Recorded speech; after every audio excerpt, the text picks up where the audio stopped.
ज्ञान में रहकर मनुष्य हमेशा भगवान से जुड़ा रहे, या योग कर सके या भक्ति योग में सदा रत रहे। यानी कि इंसान भक्ति योग में रत रह के भगवान से हमेशा कनेक्टेड रह सकता है। ज्ञान क्यों आवश्यक है? क्योंकि बिना ज्ञान के, तो जैसा प्रभु जी उदाहरण देते हैं, बिल्ली टांगने वाला उदाहरण तो सबको याद ही होगा।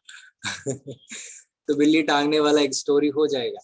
इसलिए ज्ञान की आवश्यकता है। हम क्या कर रहे हैं, what we are doing and why we are doing it is more important। यानी कि जो हम कर रहे हैं, है ना, जो हम कर रहे हैं वो हम क्यों कर रहे हैं हमें पता होना चाहिए। और अगर जो हम कर रहे हैं वो हम क्यों कर रहे हैं हमें ये नहीं पता, तो फिर दुर्घटना हो सकती है। ठीक है, दुर्घटना से बचना है।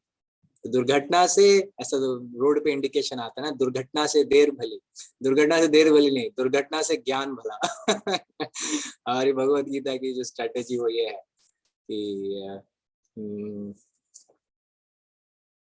so that's the essence।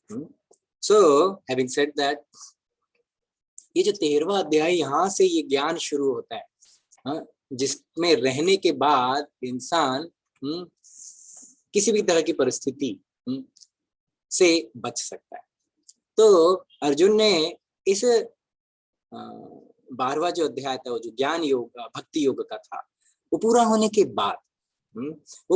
बाद अर्जुन ने कुछ ऐसे प्रश्न किए कि ज्ञान से संबंधित थे, इसी ज्ञान से संबंधित थे। तो वो क्या प्रश्न थे?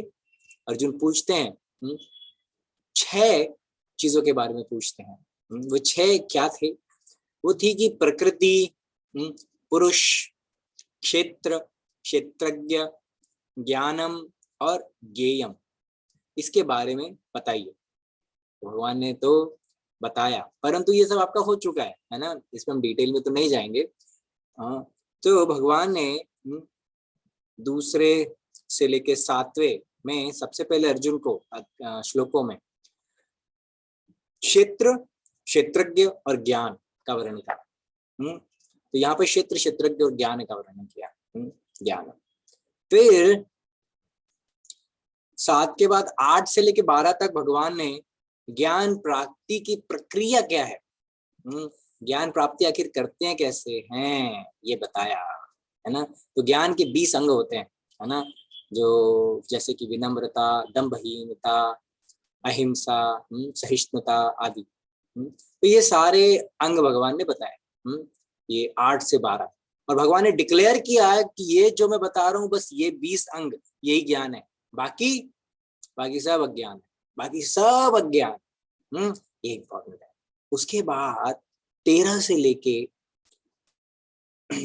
19 तक भगवान ज्ञेयम के बारे में बताते हैं, यानी कि ज्ञान का विषय क्या है होना चाहिए। तो ज्ञान के विषय क्या है? जीवात्मा, परमात्मा, है ना, ये ज्ञेय है। ठीक है, तो ज्ञेय के बारे में भगवान बताते हैं। और उसके बाद परमात्मा के गुणों को भगवान ने डिफाइन किया। और फिर 20 से 26 में भगवान आगे बताते हैं क्या क्या बच गया? प्रकृति, पुरुष तथा उनका संयोजन, ये भगवान डिटेल में बताते हैं। और उसके बाद जाके भगवान जिस सेक्शन में आप चल रहे हैं अभी, वो सेक्शन क्या है? 27 नंबर से लेके 35 नंबर के जो श्लोक हैं, इस बीच में भगवान ज्ञान चक्षु देते हैं। ज्ञान चक्षु, वो चक्षु, दिव्य चक्षु तो नहीं है ना हमारे पास।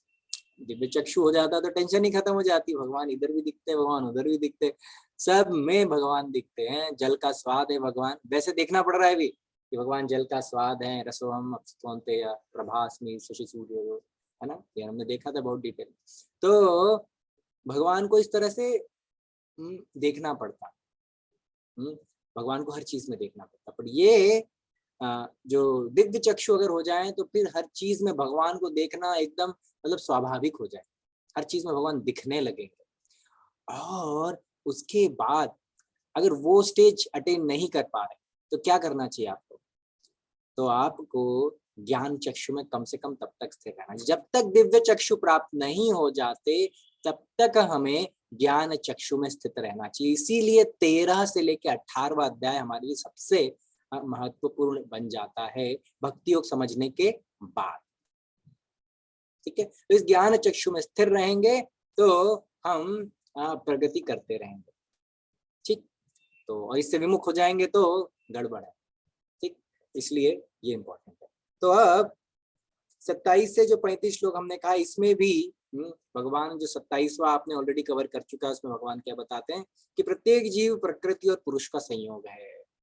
यानी कि जो भगवान परम आत्मा है वो क्या करते हैं, जैसे कि उदाहरण है, एक बिल्डर होता है ना। एक बिल्डर क्या करता है ना, आप लोगों ने जिसने फ्लैट लिए होंगे, खरीदे होंगे, है ना, तो वो लोग इस चीज को ज्यादा अच्छे से जानते हैं। बिल्डर क्या करता है, वो आपको वो व्यवस्था करता है। कैसी व्यवस्था? आपको एक फ्लैट देता है, यानी आपको एक रहने का स्थान देता है, और वो रहने का जो स्थान है उसके लिए क्या करना पड़ता है भाई, ये बिल्डर के हाथ में। आपने कहा भाई एक फ्लैट दे दो, उसने कहा ये दे देते हैं, वो दे देते हैं, वो कुछ एक को दे देगा बस। और आप बढ़िया से अपना बोले कि हमको ग्राउंड फ्लोर चाहिए, बोले ठीक है ग्राउंड फ्लोर दिलाएंगे। बोलेंगे फर्स्ट फ्लोर चाहिए, फर्स्ट फ्लोर दिलाएंगे। इस प्रकार से वो आपको व्यवस्था करेगा। ठीक, आपकी डिजायर के अनुसार, आपकी डिजायर के अनुसार कार्य करेगा। लेकिन आपके जेब में पैसे कितने हैं ये भी वो चेक करेगा, आपसे चेक मांगेगा तब। लेकिन अगर ये दो चीजें पूरी होती हैं तो क्या होगा? ये दोनों अगर चीजें पूरी होती हैं तो वो जो बिल्डर है वो आपको आपके फ्लैट से मिला देगा, यानी कि क्षेत्र को क्षेत्रज्ञ से मिला देगा। बस यही चीज बताना, मतलब ये संयोग है कि एक परमात्मा जो है ये व्यवस्था करते हैं, परमात्मा ये व्यवस्था करते हैं, लेकिन बिल्डर गवर्नमेंट नहीं है। इसलिए परमात्मा भगवान का अंश है, लेकिन वो स्वयं कृष्ण, पर पूर्ण भगवान कृष्ण नहीं है, भगवान का अंश है। वो बिल्डर, वो सरकार चाहती है सबको घर मिले तो वो बिल्डर उनकी मदद कर रहा है एक प्रकार से। इस तरह से इसको समझना पड़ेगा। तो जिस तरह से आपको एक घर की आवश्यकता पड़ती है रहने के लिए, उसी प्रकार से आत्मा को एक शरीर की आवश्यकता पड़ती है। लेकिन पता है, आप अगर वो साइन करेंगे तो आपको पता चलेगा कि फ्लैट आपके लिए हमेशा के लिए नहीं होता।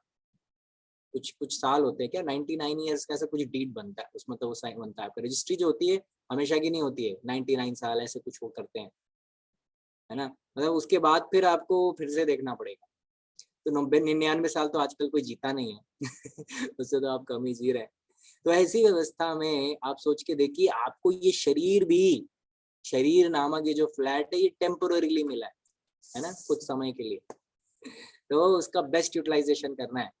ठीक है, तो इसी प्रकार से तो ये प्रत्येक जीव प्रकृति और पुरुष का संयोग है ना। प्रकृति और पुरुष का, प्रकृति क्या है और प्रतिकृति और पुरुष का संयोग, मतलब प्रकृति क्या है? प्रकृति मतलब ये शरीर जो 5 और 3 8 तत्वों का बना है। भूमि रापो नलो वायु खम मनो बुद्धि रेव च अहंकार इति यम में भिन्ना प्रकृति रष्टधा। तो ये 8 तत्वों का जो शरीर ये प्रकृति है, और प्रकृति है, और मतलब कि वो क्षेत्र है। अब उसके ऊपर रहेगा कौन? उसमें जीवात्मा। जीवात्मा उसके अंदर रहेगा। जैसे फ्लैट में आप रहेंगे वैसे शरीर में आत्मा रहेगी। आत्मा मतलब आप ठीक है, तो ऑलरेडी आपको एक फ्लैट मिला हुआ है, उसको अच्छे से रखिए, साफ सुथरा रखिए, है ना। विचारों से, शब्दों से और अपने कर्मों से उस फ्लैट को साफ सुथरा रखिए एकदम अच्छे से। जैसे दिवाली पे आप घर को साफ करते हैं, दिया दीपक जलाते हैं और पूरी सफाई करते हैं, वैसे ही अपने मन को, अपने बुद्धि को और अपने इस शरीर को हमेशा साफ सुथरा रखें, है ना, इस प्रकार से। ठीक है, तो एक उदाहरण आपको दिया हमने ये फिक्स हो जाता है ऐसे उदाहरणों से ना लेकिन याद रखना ये फ्लैट टेम्पोररी है, परमानेंट नहीं है, एक दिन छोड़ना पड़ेगा। फिर 28 से 31 में आपने क्या किया था, ये सेक्शन हमारा है ना आज का। तो 28 से 31 में एक वास्तविक दृष्टा का जीव, प्रकृति और परमात्मा के प्रति दृष्टिकोण क्या है ना। एक वास्तविक दृष्टा का जीव, प्रकृति और परमात्मा के प्रति दृष्टिकोण, मतलब ये तीन चीजें आती हैं, है ना। तीन चीजें क्या हैं? जीव, प्रकृति और परमात्मा। पुरुष तो दोनों ही है, जीव और परमात्मा दोनों ही पुरुष हैं, लेकिन परमात्मा परम पुरुष है ना। उनमें उनका क्षेत्र बहुत बड़ा है, उनका पूरा ब्रह्मांड उनका क्षेत्र है, सब कुछ उनका क्षेत्र है। और हमारा क्षेत्र क्या है? ये शरीर, बस। क्षेत्र मतलब जहां हमारी चेतना जाती है, जहां तक हमारी शरीर के बाहर किसी बगल वाले को कोई पिटाई कर रहा होगा तो हमें दर्द नहीं होगा, राइट, इस तरह से। फिर तो अब हम 31 नंबर जो श्लोक है, ये एक्चुअली श्रृंखला का अंतिम हिस्सा है। ये 3 श्लोकों की जो श्रृंखला है, नहीं 4 श्लोकों की जो श्रृंखला है, उसका आखिरी श्लोक है ये 31वां। तो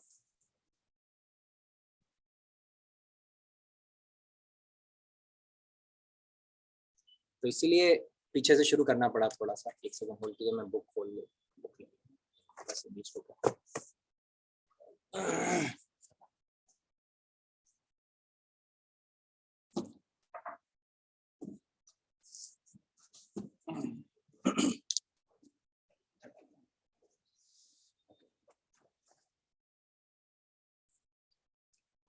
तो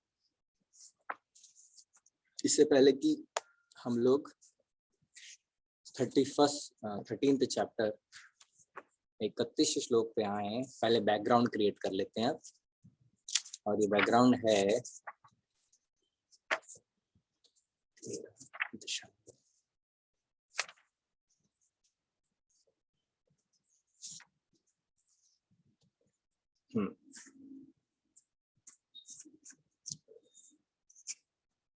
ओके। तो भगवान पहले तो 28 श्लोक में बोलते हैं, समम सर्वेषु भूतेषु तिष्ठन्ति परमेश्वरम। एंड यहाँ पर भगवान बताते हैं कि जो परमात्मा को समस्त शरीरों में आत्मा के साथ देखता है और जो यह समझता है कि इस नश्वर शरीर के भीतर न तो आत्मा न ही परमात्मा कभी भी विनष्ट होता है, वही वास्तव में देखता है। यह आपने ऑलरेडी कर रखा है, लेकिन 31 से शुरू करने के लिए ये हमको देखना पड़ा। यानी कि इस शरीर में 2 क्षेत्रज्ञ हैं, इस क्षेत्र में 2 क्षेत्रज्ञ हैं। एक कौन? पहला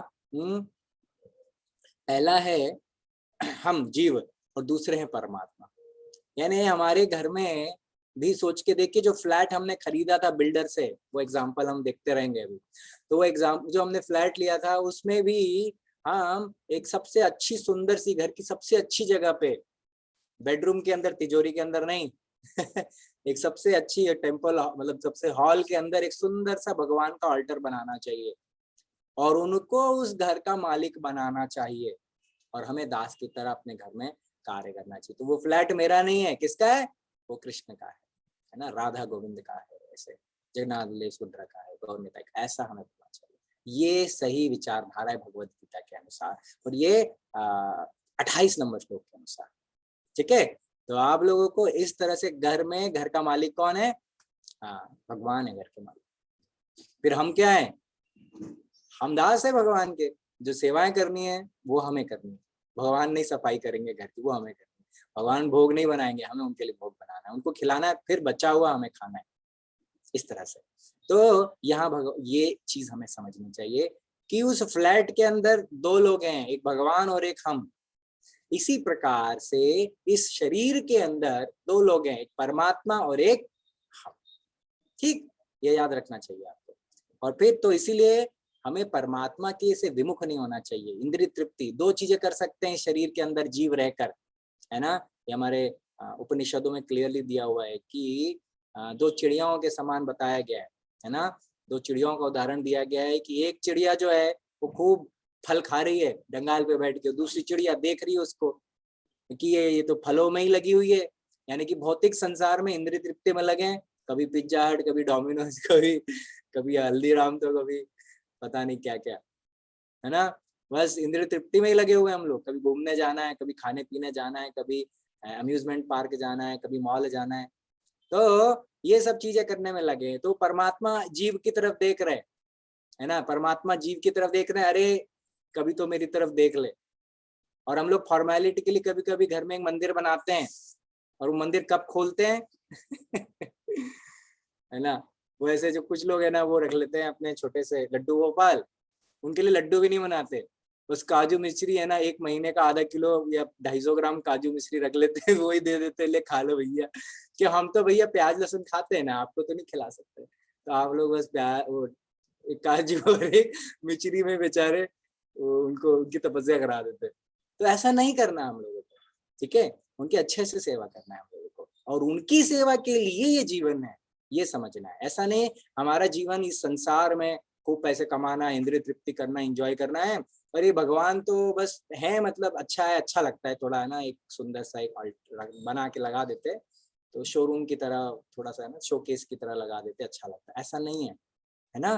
कैसे करना है, वो मालिक है, और इस घर में हम क्यों रह रहे हैं, उनकी सेवा के लिए, उनकी सेवा के लिए जिस चीज की आवश्यकता है वो हमें करनी चाहिए।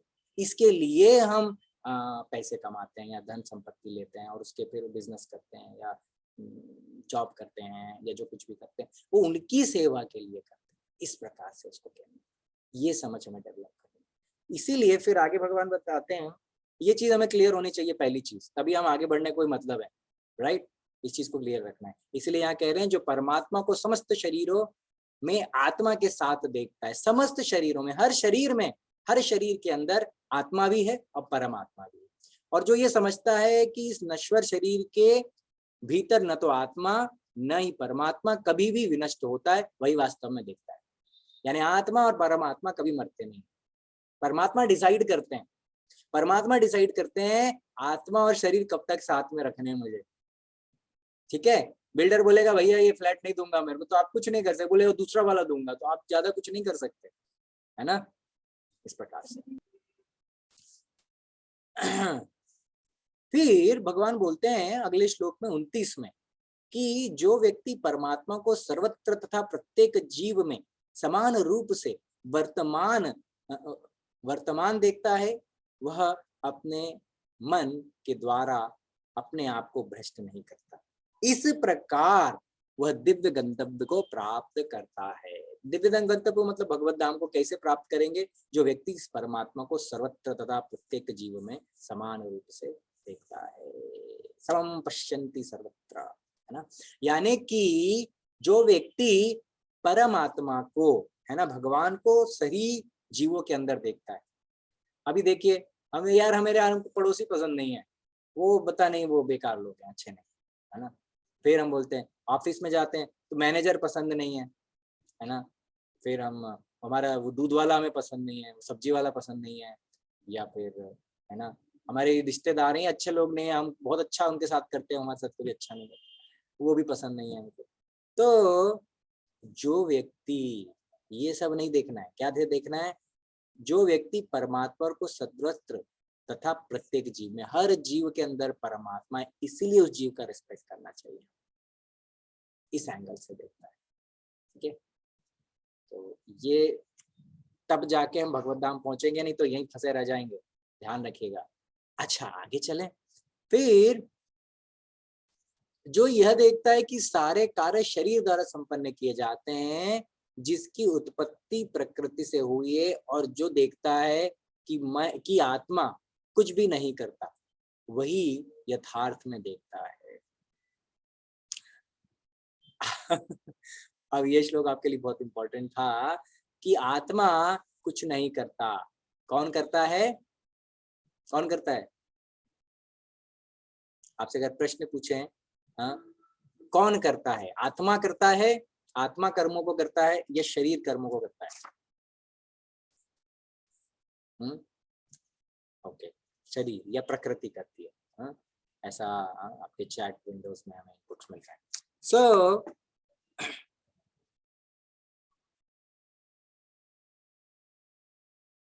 लेकिन हम लोग क्या करते हैं, हम लोग सोचते हैं कि मैं करता हूँ। नहीं नहीं नहीं, आप थोड़े सेंटिमेंटल हो गए, आपका कुछ ऐसे चैट इनपुट्स आ रहे कि भगवान सब कुछ करते हैं, है ना। तो भगवान को कुछ करने की आवश्यकता तो नहीं है ना। भगवान को कुछ भी करने की आवश्यकता नहीं है। कर्म कर्म भगवान को करने की आवश्यकता नहीं है। भगवान कहते हैं न माम कर्माणि लिम्पन्ति न मे कर्म फले स्पृहा, यानी मुझे कर्म से कोई फर्क नहीं पड़ता, मुझे किसी कर्म से कोई फर्क नहीं पड़ता, ना मुझे कर्म के फल से कोई फर्क पड़ता है। और एक्चुअली में भगवान को कोई कर्म करने की जरूरत ही नहीं है। भगवान को कोई कर्म करने की जरूरत है ही नहीं। कर्म हम करते हैं, है ना। हम मतलब शरीर प्रकृति है, प्रकृति ही कर्म करती है। इस चीज को ध्यान दीजिए। ये ऐसा होता है कि हम आत्मा हैं, हम केवल इच्छा करते हैं। हम कभी कर्म नहीं करते। अगर हम अपने आप को आत्मा मानते हैं तो हम कभी भी कर्म नहीं करते। आज से आप इस चीज को गांठ बांध लीजिए कि आप कोई भी कर्म नहीं करते। आप कर्म कर ही नहीं सकते, क्योंकि आत्मा पूर्ण रूप से आध्यात्मिक है और कर्म इस भौतिक जीवन में भौतिक शरीर से होते हैं। आप कर्म कर ही नहीं सकते। It is not possible for soul to perform any karma. आप कर ही नहीं सकते, चाहे आत्मा तो भी नहीं कर सकती। तो आत्मा की इच्छा होती है भोग करने की, है ना। तो क्या करती है फिर वो इच्छा करती है गुलाब जामुन खाना है, आनंद लेना है। तो क्या होता है, आत्मा इच्छा करती है, हृदय में परमात्मा है, वो देखते हैं कि इसके कर्म के अकाउंट में पैसे हैं कि नहीं है, इसके कर्मों के अकाउंट में पैसे हैं कि नहीं। अगर हैं तो वो आत्मा की इच्छा को परम आत्मा पूर्ण करते हैं। लेकिन परमात्मा केवल साइन करते हैं, है ना। जैसे कि आप ऑफिस में बॉस के पास जाएंगे और बोलेंगे बॉस मुझे छुट्टी चाहिए, बॉस छुट्टी नहीं देगा तो क्या करोगे, आपको छुट्टी नहीं मिलेगी। वैसे ही जब आप अगर आपको कुछ भी कर्म करना है तो आप कर्म तो नहीं कर सकते, आप केवल इच्छा करते हैं। उस इच्छा को परमात्मा देखते हैं कि इसके बैंक में अकाउंट में पैसे हैं कि नहीं है। अगर हैं तो आत्मा परमात्मा अप्रूव साइन करते हैं, केवल साइन करते हैं, दैट्स इट। और उसके बाद प्रकृति के 3 गुण, क्योंकि प्रकृति भगवान की सेवा करती है, प्रकृति भगवान की सेवा में है, वो प्रकृति जाकर कर्मों को करती है। ठीक है, प्रकृति मतलब ये शरीर, है ना। ये 5 तत्व का शरीर और 3 सूक्ष्म तत्वों का शरीर, ये शरीर ये कार्य करता है।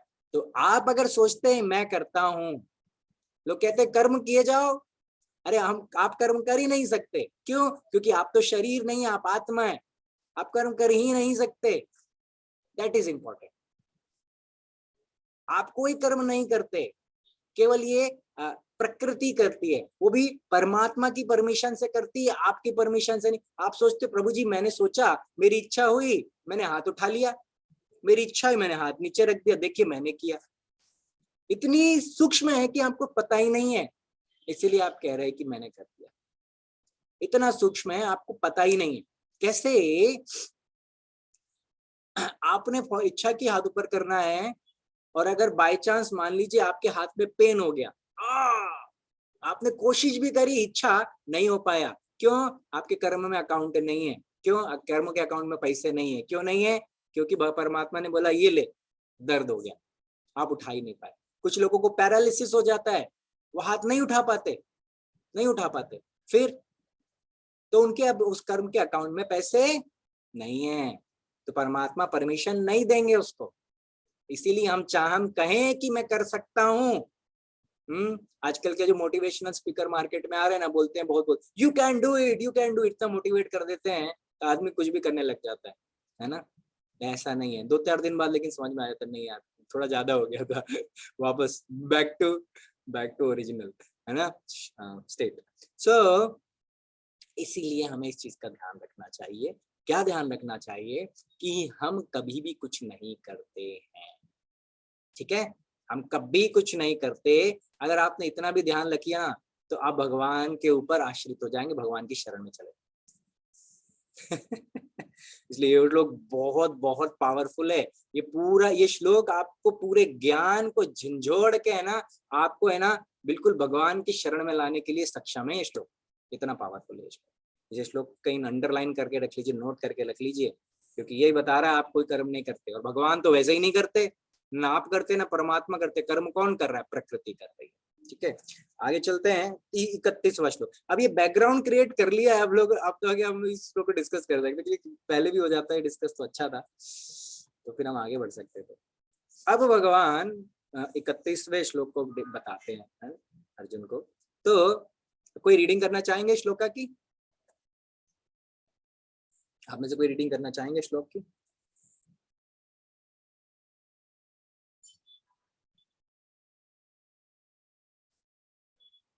आप में से कोई श्लोक का रीडिंग करना चाहेंगे? ओके, मैं करता हूँ। ओके। यदा भूत पृथक भावं एकस्थं अनुपश्यति तथा एव च विस्तारं ब्रह्म संपद्यते तदा। क्या कहते हैं भगवान इसमें? श्लोक नंबर 31 में इसका अर्थ देखिए, अनुवाद पढ़ते हैं। जब विवेकवान व्यक्ति विभिन्न भौतिक शरीरों के कारण विभिन्न स्वरूपों को देखना बंद कर देता है और यह देखता है कि किस प्रकार से जीव सर्वत्र फैले हुए हैं, तो वह ब्रह्म बोध को प्राप्त करता है। देखिए कितना इंपॉर्टेंट है ये, है ना। यानी कि मनुष्य ये देखता है कि विभिन्न बहुत सारे जीव हैं, है ना, और बहुत सारे शरीर हैं, इतने सारे शरीर हैं। आप देखिए जूम के ऊपर आपको 65 शरीर दिख रहे हैं, और कुछ कुछ चैनल्स में तो ज्यादा भी हो सकते हैं, है ना। तो ये जूम पे आप देखिए इतने सारे, ये सब शरीर हैं, ये सब आप नहीं है, ये शरीर हैं सारे। और तो विवेकवान व्यक्ति विभिन्न भौतिक शरीरों के कारण विभिन्न स्वरूपों को देखना बंद कर देता है। ये इतने सारे स्वरूप हैं, ये केवल स्वरूप हैं, है ना। और यह देखता है कि किस प्रकार से जीव सर्वत्र फैले हुए हैं, हर जगह जीव हैं, है ना। इनफैक्ट प्रभुपाद तो हमें बताते हैं कि सोल्स आर एवरीवेयर, है ना। आत्मा की कैरेक्टरिस्टिक है कि सोल, आत्मा सर्वत्र है, हर जगह है आत्मा, है ना। इट इज उबिक्विटस, ऐसा कहते हैं, राइट। सो आत्मा हर जगह है। तो क्या आत्मा चांद पे भी है, सूर्य पर भी है, मार्स पे भी है? हाँ बिल्कुल है हर जगह आत्मा है, लेकिन शरीर अलग अलग टाइप का हो सकता है चेतना के स्तर पर।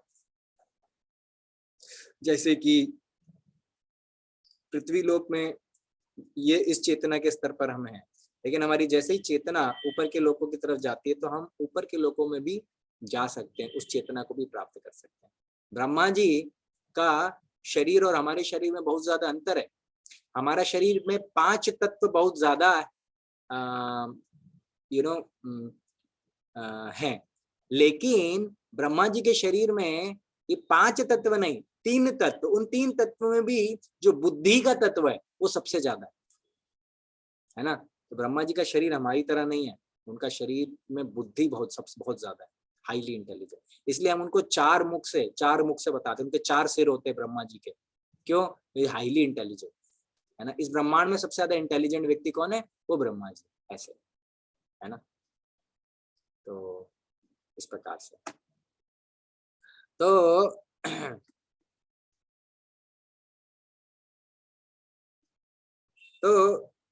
जब विवेकवान व्यक्ति विभिन्न भौतिक शरीरों के कारण विभिन्न स्वरूपों को देखना बंद कर देता है ना। विभिन्न भौतिक शरीरों के कारण, है ना।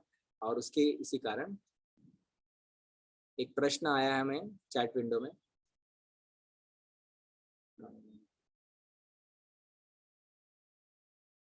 कि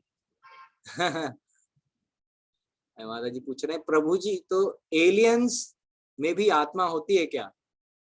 हाँ, कीड़े मकोड़े, बैक्टीरिया, हर चीज में आत्मा होती है। तो कोरोना वायरस जो लोगों को मार रहा था, उसमें भी आत्मा होती है। है ना। एलियंस तो एलियंस में एलियंस और कुछ नहीं है, ये हमारी इतनी है ना 14 प्रकार के प्लानिटरी सिस्टम है, 14 प्लानिटरी सिस्टम। जो ऊपर के जो लोग हैं वो उनमें बहुत अलग प्रकार के जीव है जिनकी चेतना हमसे बहुत ऊपर है ना। उन्हीं को हम लोग एलियंस कहते हैं, लेकिन हमारे शास्त्रों में है वो अलग अलग लोगों के प्राणी है ना। तो वो ऑलरेडी हमारे शास्त्रों में क्लियरली डिफाइंड है। इनको नहीं पता वो एलियन कहते हैं लेकिन हमको पता है वो कौन है क्या है। हमें एलियंस केवल साइंटिस्ट लोग कहते हैं एलियंस हैं, हमको पता है एलियंस कितने टाइप के होते हैं ठीक है। और एक क्विक क्वेश्चन और है, इसको भी देख लेते हैं। आप कह रहे हैं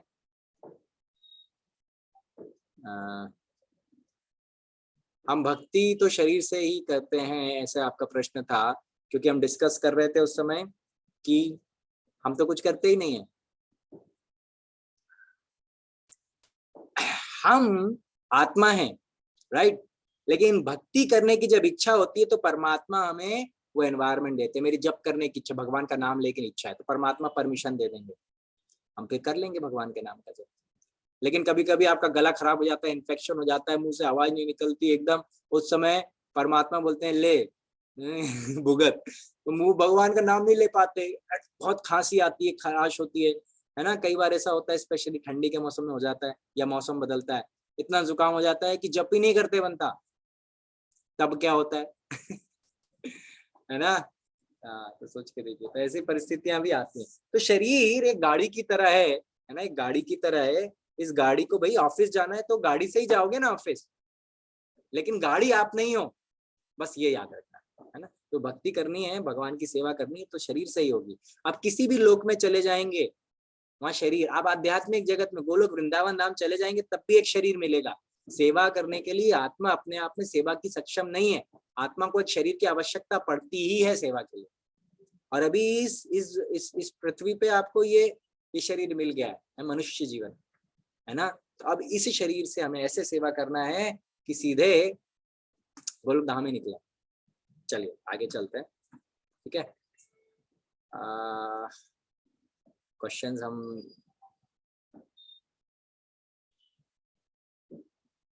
पाप और पुण्य, एक और प्रश्न देख लेते हैं। पाप और पुण्य का जिम्मेदार कौन है, आत्मा या शरीर?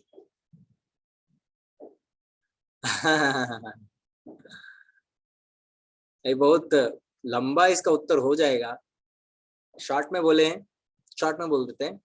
आत्मा शुद्ध है ना, आत्मा शुद्ध है, उसको फर्क नहीं पड़ता। आत्मा शुद्ध है, उसको पाप पुण्य से कोई फर्क नहीं पड़ता, है ना। लेकिन क्या होता है, देखिए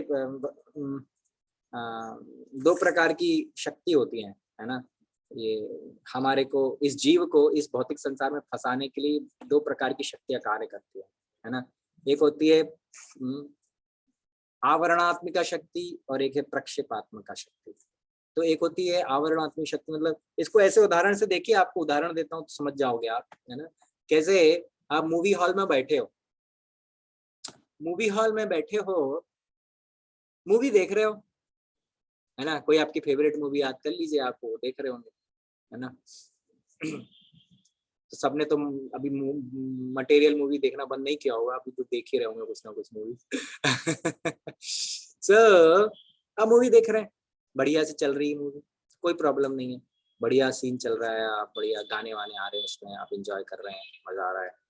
और फिर धीरे धीरे मूवी एक ऐसी पोजीशन पे आती है जो स्टोरी रिवील होती है, क्लाइमैक्स पे आती है, वहां पर बहुत सारी पता चलता है, अच्छा ये हो गया, ओ हो ये हो गया, अब फाइनली फाइट चल रही है या सॉल्व हो रही है प्रॉब्लम। तो आखिरी में जो फाइट होती है उसमें मान लो हीरो को गोली लग जाए, तो पूरी मूवी में शुरू से आप तक हीरो को फॉलो करते आए हो, मान लो हीरो को गोली लग जाए और वो मर जाए, तो कुछ लोग है ना मूवी हॉल में रोने लग जाते हैं, अरे ये क्या हो गया, अरे, और कोई सैड सा सॉन्ग पीछे चलने लगेगा, एकदम रोने वाला सॉन्ग चल जाएगा, और सॉन्ग आपके इमोशंस को अवेक कर देगा और बहुत बहुत लोग रोने लगेंगे। कुछ लोग आपको सुनाई भी देगा रोने की आवाज आ रही है या कुछ लोग को, है ना, आंसू आंसू पोंछ रहे हैं, टिश्यू पेपर ढूंढ रहे हैं इस तरह से लोग रोने लग जाते हैं। कई बार हमें भी दुख तो होता है, किसी ने, हर एक व्यक्ति को, हम 1-2 घंटे 2 घंटे किसी को देख रहे हैं तो अचानक से अटैचमेंट तो हो जाता है। तो ध्याय तो विषय हम पुंसा संगस्त, तो उससे अटैचमेंट, इमोशनल अटैचमेंट, कनेक्शन बन जाता है। उससे इमोशनल जब कनेक्शन बनता है तो उसके साथ जो होता है आपको लगता है मेरे साथ हो रहा है। आप हीरो की जगह स्वयं को रख कर देखने लगते हैं। हीरो की जगह स्वयं को रख कर देखने लग जाते हो आप। अरे बाप रे, मेरे साथ। अब हीरो का अगर बुरा हुआ तो आपको दुख होता है, हीरो के अगर है ना हीरोइन मिल जाए और वो बस वो उसकी इनकी शादी वादी हो जाए तो आपको लगता है हाँ बहुत अच्छा, वो फिल्म बहुत अच्छी खत्म हुई, बहुत संतुष्टि मिल जाती है आपको, है ना। तो इसीलिए इस चीज का हमें ध्यान रखना है कि मूवी में हो रहा है लेकिन मुझे लगता है कि मैं उसके इमोशनल इफेक्ट मेरे ऊपर हो रहा है। सुख और दुख मेरे को लगता है कि मेरे साथ है, मैं दुखी हो रहा हूँ, मैं हंस रहा हूँ, मैं रो रहा हूँ, मेरे साथ हो रहा है। ये सोच के देखिए कितना पागलपन है। यही तो माया है, माया और कुछ नहीं है, यही है। आपके साथ कुछ नहीं हो रहा है लेकिन आप सोचते हो मेरे साथ हो रहा है बस इस भौतिक संसार में भी आत्मा ये मूवी देख रही है। आप ये मूवी देख रहे हैं, ये हो रहा है, वो हो रहा है, ये पूरा वो 1.5 घंटे की मूवी में आप इमोशनली प्रभावित हो जाते हैं, वो पूरे जीवन वो मूवी की स्टोरी याद रखते हैं। 1.5 घंटे की मूवी, और आप कितने सालों से ये जीवन जी रहे हैं। इसीलिए इसमें और ज्यादा बहुत बुरी तरह से आप फंसे बुरी तरह से हम फंसे। ये है स्टोरी, असली स्टोरी है। इसीलिए जो आपने प्रश्न पूछा था, है ना, आपका प्रश्न था कि पाप और पुण्य का जिम्मेदार कौन है, आत्मा या शरीर। तो आत्मा जब अपने आप को मानने लगती है कि मैं शरीर हूं, जैसे मूवी देखते समय आप मानने लगते हैं आप ही हीरो हैं, उसके साथ जो होगा प्रभाव आपको डालता है, वैसे जब आत्मा स्वयं को शरीर मानने लगती है तो शरीर पे जो प्रभाव होता है उससे आत्मा सुखी या दुखी होने लगती है। कैसे? शरीर में चोट लग गई, आत्मा दुखी हो जाएगी, अरे मुझे चोट लग गई। आप कहेंगे मुझे चोट, आपने नहीं कहा शरीर को चोट लगी, आप कहेंगे मुझे चोट लग गई, आप दुखी हो जाएंगे। और वैसे ही आप बढ़िया से कुछ जहां जाना चाहते हैं, बड़ी कहीं जाने की इच्छा है आपकी, है ना, कहीं शिमला, कुल्लू मनाली या कश्मीर या स्विट्जरलैंड, जहाँ वहां जाने की इच्छा आपकी पूरी हो जाए, आप इतने सुखी हो जाएंगे, इतने सुखी हो जाएंगे, इतने सुखी हो क्या, आप तो प्रसाद खा के भी खुश हो जाते हैं बहुत लोग तो लेकिन इतना खुश हो जाएंगे ना, अब आपको लगेगा कि फिर आप भूल जाएंगे मैं आत्मा, आप सोचेंगे मैं शरीर ही, मैं भोग कर लूं अच्छे से, आया हूं तो अच्छे से एकदम बढ़िया सब जगह घूम के ही जाऊंगा, कुछ छोड़ूंगा नहीं यहाँ पे, ये सोच के बैठ जाते हैं। तो फिर ये शरीर की चेतना पे आ जाते हैं। तो आपकी चेतना डिफाइन करती है कि आप पाप और पुण्य से आपको फर्क पड़ेगा कि नहीं। अगर शरीर के सुख और दुख से आप सुखी दुखी होते हैं तो आत्मा पाप पुण्य में फंसा हुआ है, और इसी को माया कहते हैं। लेकिन अगर आत्मा बोले कि शरीर को जो भी हो फर्क नहीं पड़ता, मैं तो आत्मा हूं, चोट लग गई कोई बात नहीं, दुखी जुकाम हो गया सर्दी में कोई बात नहीं, है ना, भक्त लोग ऐसे ही है, केवल एक इनकन्वीनियंस है, थोड़ा सा प्रॉब्लम हो गया कोई बात नहीं, लेकिन ठीक है, अपनी सेवाएं नहीं छोड़नी, सेवाएं करनी है, राइट। सेवा कुछ नहीं छूटनी चाहिए, भगवान की सेवा। अगर गाड़ी पुरानी हो जाए तो गाड़ी बदल सकते हैं, लेकिन चलाना, है ना, ट्रैवल करना रुक नहीं सकता। वैसे ही अब ऑफिस, ऐसा थोड़ी अब गाड़ी पुरानी हो गई तो ऑफिस जाना बंद कर देंगे, नई गाड़ी खरीदेंगे, वैसे नया शरीर लेंगे, लेकिन भगवान की सेवा नहीं रुकनी चाहिए। ये हमारे जीवन का असली लक्ष्य है, राइट। तो आप किस स्तर पे कार्य कर रहे हैं ये निर्धारित करता है कि आपको आत्मा को पाप और पुण्य से फर्क पड़ता है कि नहीं। अगर आत्मा अपने आप को शरीर मानती है तो उसको पाप पुण्य से फर्क पड़ेगा, और आत्मा अगर अपने आप को शुद्ध आत्मा की चेतना में रखती, भगवान का दास मानती और भक्ति योग में पूर्ण तरह से शुद्ध भक्ति कर रही है, तो वो आत्मा को पाप और पुण्य से फर्क नहीं पड़ेगा, है ना। तो that is I think I would say your answer. तो ये कंसेप्ट, ये जो ज्ञान अभी खुल के आ रहा है, ये ज्ञान को हम लोगों को अच्छे से ऑब्जर्व करना है ना। ये बहुत ये ऐसा, मतलब ये ज्ञान में स्थिर हो गए तो फिर आप आप फिर वो मूवी देखना बंद, मूवी से प्रभावित होना बंद कर देंगे। जो मूवी चल रही है हमारी लाइफ में, इससे प्रभावित होना बंद हो जाएंगे आप, है ना। ठीक है, अब 32वें श्लोक पे आते हैं, अगला श्लोक है ना। तो अनादित्वात् निर्गुणत्वात् परम आत्मा अयम अव्ययः शरीरस्थपि कौन्तेय न करोति न लिप्यति। ये क्या है, इसका अर्थ देखते हैं। शाश्वत दृष्टि संपन्न लोग यह देख सकते हैं कि अविनाशी आत्मा दिव्य, शाश्वत तथा गुणों से अतीत है।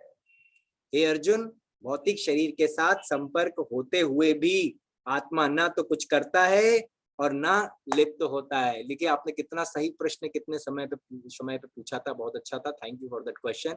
अगले श्लोक में उसका आपको आंसर और अच्छे से मिल रहा होगा, है ना। इस श्लोक में आपको उसका आंसर और अच्छे से मिल रहा होगा कि, दोबारा मैं पढ़ रहा हूं, ध्यान से सुनिए। शाश्वत दृष्टि संपन्न लोग यह देखते हैं, है ना। सो कैसे देखते हैं? अविनाशी आत्मा, आत्मा कौन सी है? अविनाशी है, यानी आत्मा का नाश नहीं होता। ठीक है, आत्मा की अविनाशी आत्मा दिव्य, दिव्य है ना, आध्यात्मिक है। शाश्वत यानी कभी मरने वाली नहीं है, हमेशा वैसी रहती है। तथा गुणों से अतीत है। कौन से गुण? प्रकृति के 3 गुणों की बात हो रही है यहाँ पे, है रजोगुण, सत्वगुण, रजोगुण, तमोगुण।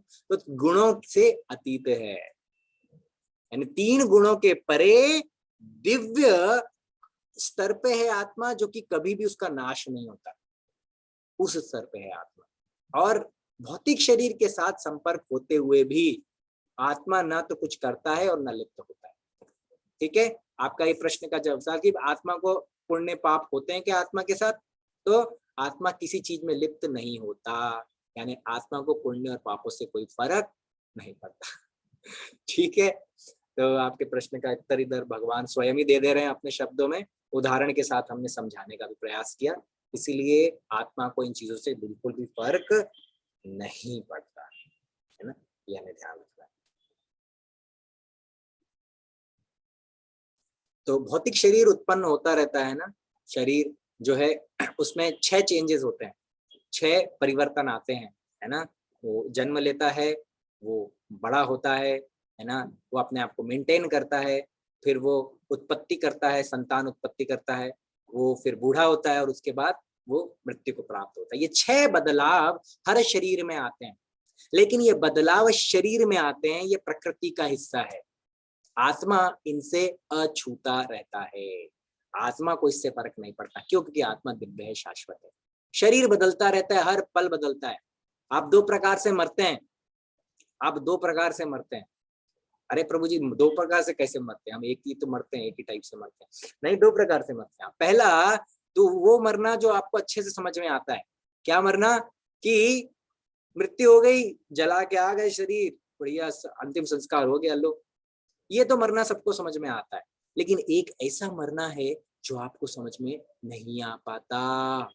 ये कौन सा है? सोच के देखिए। हर पल हमारा शरीर बदल रहा है। पिछले पल जो हमारा शरीर था, इस पल नहीं है।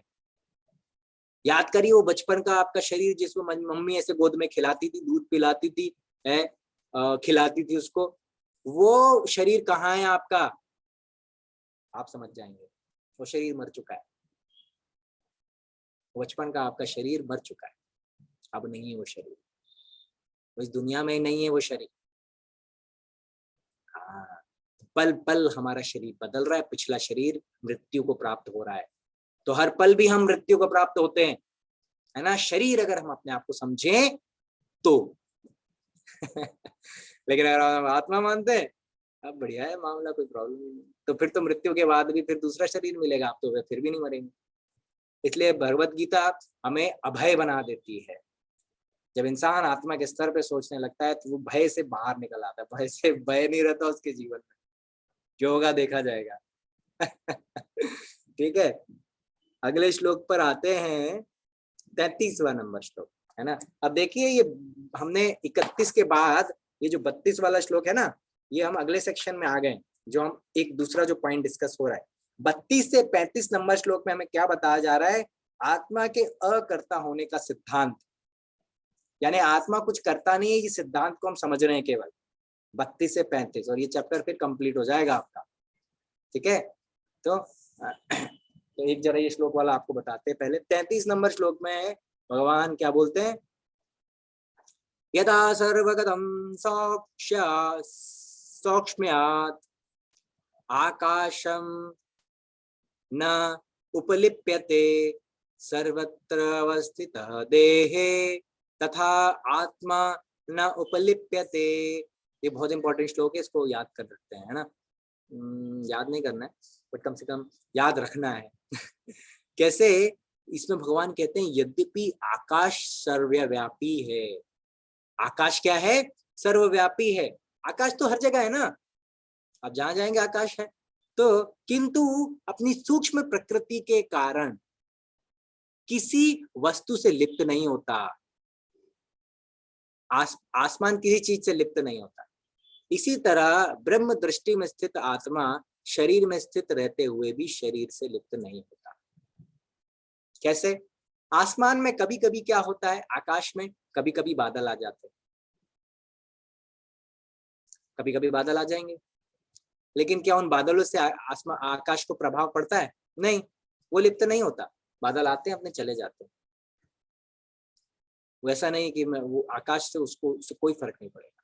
वैसी आत्मा के ऊपर ये भौतिक परतें आती रहती है, जाती रहती है ना। किस तरह की भौतिक परतें? ये 8 जो हम कहते हैं तत्व, 8 तत्वों का जो शरीर है, ये परतें चढ़ती रहती है, चढ़ती रहती है, चढ़ती रहती है। बस सारा प्रॉब्लम फसाद की जड़ यही है। और ये क्यों चढ़ती है? क्योंकि हमारी इच्छा होती है भगवान की सेवा छोड़ के इंद्रिय तृप्ति करने की इच्छा हो जाती है, इसलिए ये परतें चढ़ती जाती है और बढ़ती जाती है, और हम इस भौतिक संसार में इस भवसागर में फंसते चले जाते हैं। अब फंस तो गए हैं, हम निकलना है। कैसे निकलना है? कुछ नहीं है, हरे कृष्णा कृष्णा कृष्णा हरे हरे, हरे राम राम राम हरे हरे, निकल गए। जिस समय आप भगवान का नाम ले रहे हैं उस समय आप उस चेतना से अब निकल जाते हैं, फिर जैसे नाम लेना बंद कर देते हैं फिर फंस जाते हैं। ठीक है, भगवान का नाम लेते हैं, ये इंपॉर्टेंट है हमारे। अच्छा, आगे बढ़ते हैं, कुछ प्रश्न फिर आ गए, देख लेते हैं एक बार। दो श्लोक और हैं, चलो तो हम 2 श्लोक को क्विकली देख लेते हैं, फिर आपके प्रश्नों पे आते हैं ना। तो इसीलिए इस आकाश के बगैर किससे उदाहरण दिया गया है? आत्मा कुछ करती नहीं है, आकाश कुछ नहीं करता। आकाश में हवा भी होती है, एक चीज और है, आकाश में हवा होती है, हवा चलती है, उससे बादल आते हैं चले जाते हैं, कुछ पक्षी उड़ते रहते हैं, कुछ कुछ होता रहता है ना। पक्षी आते हैं, उड़ते हैं, बैठते हैं, फिर उड़ जाते हैं, फिर एरोप्लेन उड़ रहा है, उसमें रॉकेट चल रहा है, उसमें है ना, उल्का पिंड यानी मीटियोर्स भी गिरते हैं, उसमें बहुत कुछ होता है आकाश में, लेकिन आकाश को उससे कोई फर्क नहीं पड़ता। ऐसा नहीं है, कभी कभी है ना वॉल्केनो, या जिसको बोलते हैं क्या, वॉल्केनो को क्या बोलते हैं, वो फटता है ना जो,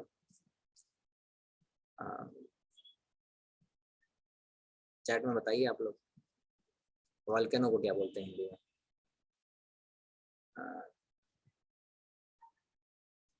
हाँ, ज्वालामुखी, थैंक यू। तो ज्वालामुखी फटता है, उससे इतना मलबा निकलता है, इतनी गर्मी निकलती है, इतना धुआं निकलता है, पूरा एनवायरनमेंट ऐसा हो जाता है ना। इतना दुखद चीज है, क्योंकि उससे किसी को फायदा नहीं है। जितना उससे से लावा निकलता है, आसपास के पेड़ पौधे सब जल जाते हैं, कुछ लोग अगर फंस गए वो भी मर जाते हैं, पेड़ पौधे जो कुछ भी है, जानवर वानवर सब निपट जाते हैं उसमें, है ना। कहने का तात्पर्य है, लेकिन उससे आकाश को कोई फर्क नहीं पड़ता। वैसी आत्मा, जीवन में सुख आता है, दुख आता है, बहुत बहुत सुख आता है, बहुत बहुत दुख आता है, आत्मा को कोई फर्क नहीं पड़ता। इस स्तर पे आना है, इस स्तर पे आना है। आत्मा का स्तर ये होता है, आपको कोई फर्क ही नहीं पड़ना चाहिए आपके जीवन में क्या हो रहा है। इमोशन, सारे इमोशनल खेल है, इमोशनली अटैच हो जाते, फिर बस अरे यार ये नहीं होना चाहिए, ऐसा होना चाहिए, वैसा होना चाहिए, बस फंस गए। ठीक है, इस तरह से। तो 34वां श्लोक देखते हैं एक बार। यथा प्रकाशयति एकः कृष्णं लोकम इमं रविः क्षेत्रं क्षेत्री तथा कृत्स्नं प्रकाशयति भारत। क्या है ये श्लोक में?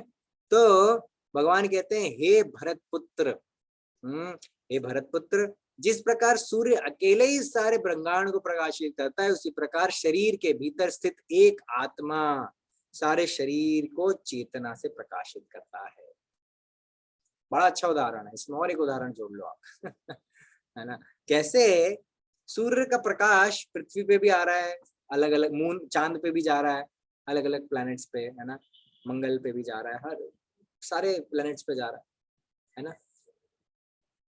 वैसे ही आत्मा का प्रकाश हमारे पूरे शरीर के अंदर है। ये प्रकाश नहीं है, ये एक्चुअली चेतना है। क्या है? चेतना, चेतना का प्रकाश। तो चेतना का प्रकाश कैसे समझे हम? तो इसको ऐसे समझिए कि सूर्य का प्रकाश है और हर जगह रोशनी कर रहा है। अब जब रात हो जाती है तो सूर्य का प्रकाश नहीं रहता, तो अंधेरा हो जाता है। बस इतना सा है। जब तक आत्मा का की चेतना का प्रकाश, चेतना मतलब क्या? आपको मैं ऐसे कोई आपको गाल पे छूंगा या सर पे कोई छुएगा, आपके हाथ को कोई टच करेगा, आपको पता चलेगा। बस यही चेतना है, आपको पता चलेगा। आपके पेट में दर्द है तो आपको पता चलेगा। हाँ, अगर आपको कोई खुशबू आएगी, कोई फूल लेकर आएगा भक्त सूंघने के लिए, तो आपको पता चल जाएगा। राइट? आप सो रहे हैं, अलार्म बजेगा, आपको पता चल जाएगा। ये है चेतना का प्रकाश। राइट? तो आत्मा जब तक शरीर से बंधी हुई है, तब तक वो जो चेतना आत्मा की चेतना है, वो पूरे शरीर के आखिरी कोने तक, आपके नाखून के कोने तक, टिप तक व्याप्त है। उसके आगे कोई कुछ भी करता रहे, फर्क नहीं पड़ेगा। जब तक आपकी उंगली को मैं टच करूंगा, फर्क पड़ेगा, लेकिन उंगली के ऊपर कोई ऐसे कुछ हिलाएगा तो आपको फर्क नहीं पड़ेगा। राइट? तो इसीलिए ये हमारे लिए बहुत इंपॉर्टेंट है समझना कि आत्मा की जो चेतना है वो सूर्य के प्रकाश से भगवान कंपेयर करके बताते हैं। तो जैसे सूर्य का प्रकाश है वैसे, लेकिन जब आत्मा का प्रकाश शरीर में नहीं है, जैसे सूर्य चला गया, अंधेरा हो गया, रात हो गई, खत्म सब कुछ, वैसे ही जब ये आत्मा शरीर छोड़ के चली जाती है, अंधकार हो गया, खत्म, मामला खत्म, चेतना नहीं रही अब उस शरीर में। हम देखते हैं सांस नहीं ले रहा, अरे दिल की धड़कन भी नहीं चल रही, वो राम नाम सत्य हो गया वो चीज है, इस चीज को हमें समझना है। तो इसलिए उदाहरण से भगवान बहुत सुंदर उदाहरण के साथ हमें बताते हैं, है ना। प्रभुपाद बहुत सुंदर बताते हैं हमें इसी चीज को समझाने के लिए कि चेतना के संबंध में अनेक मत हैं, है ना। क्या मत हैं? यहाँ पर भगवत गीता में सूर्य तथा धूप का उदाहरण दिया गया है। जैसे सूर्य से धूप, वैसी आत्मा से चेतना। और वो धूप कहाँ पे पड़ेगी? जमीन पे पड़ेगी, धरती पे पड़ेगी। वैसे ही कहाँ पड़ेगी चेतना? शरीर पे शरीर के अंदर। ठीक है।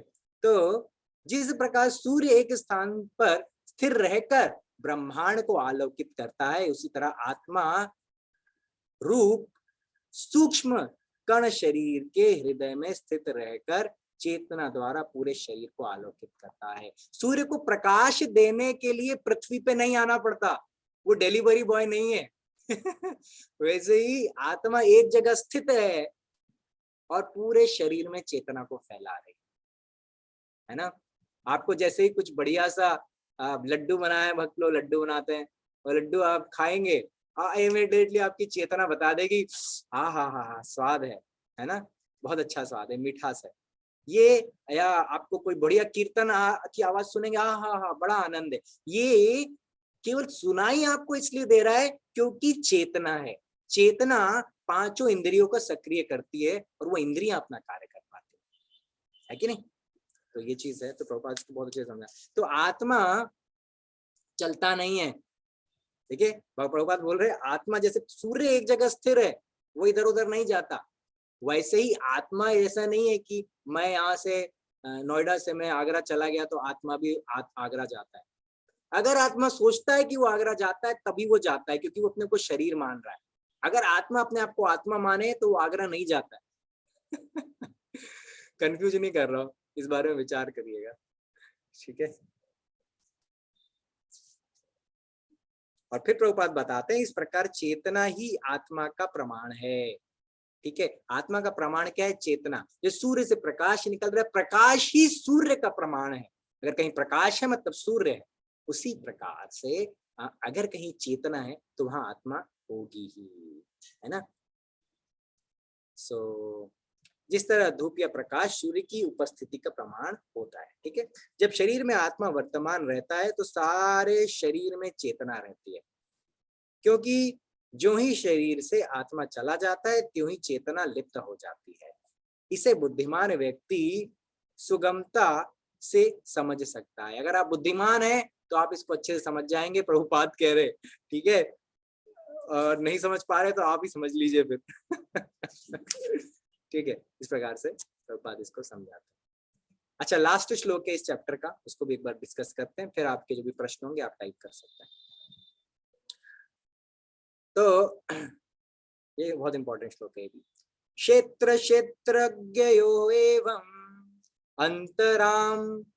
अंतरम ज्ञान चक्षुषा भूत प्रकृति मोक्षम च ये विदु यान्ति ते परम, है ना। इसको देखिए, जो लोग ज्ञान के चक्षुओं से शरीर तथा शरीर के ज्ञाता के अंतर को देखते हैं वे भव बंधन से मुक्ति की विधि को भी जानते हैं, उन्हें परम लक्ष्य प्राप्त होता है। राइट। अब ये आखिरी श्लोक भगवान क्या कह रहे हैं?